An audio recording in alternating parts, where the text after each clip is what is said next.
Okay, we'll be talking about the input, how to get input from the user using the scanner class. So as you can see here, this is like when you get an input from the user, when you prompt the user to enter a value, whether it's an integer, double, or string, then using the scanner, the data will be interpreted. And then after that, it will be assigned to a variable for that value to be saved. Okay, so we're gonna have an example how this one works. So let's switch to JCreator. Now, before you can use the scanner, you have to import scanner package or scanner class. So Java, you would tell that scanner, make sure as it's capitalized, and then you're gonna create a scanner object in the main method.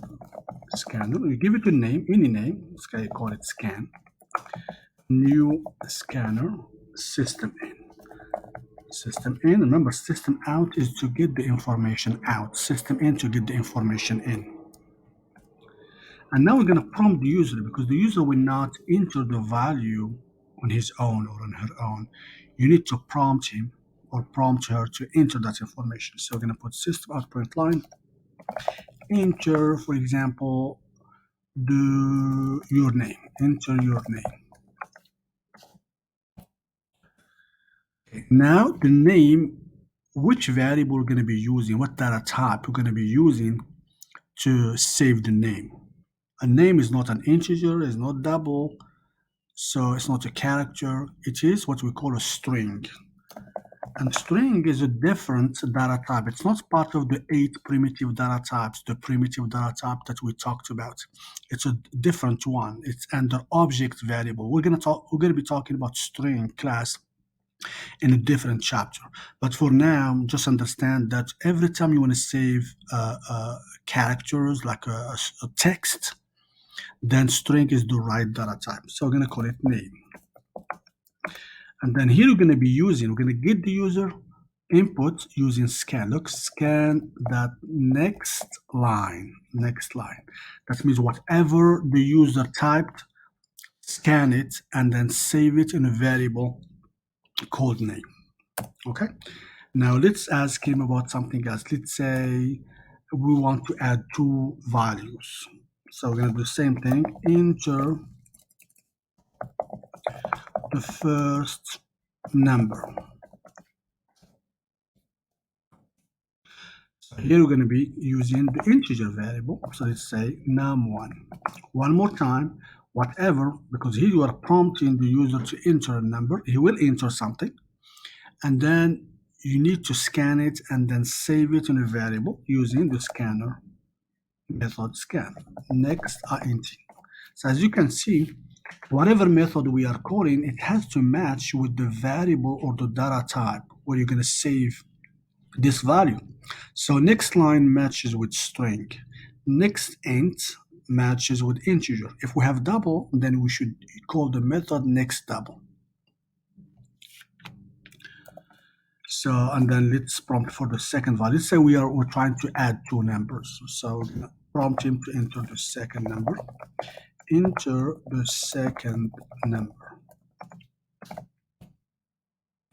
One more time. So we need a variable num2, and then using the scanner method, we're gonna save this number. So now it's time to display this information. So we're gonna put, for example, name. That's his name. The total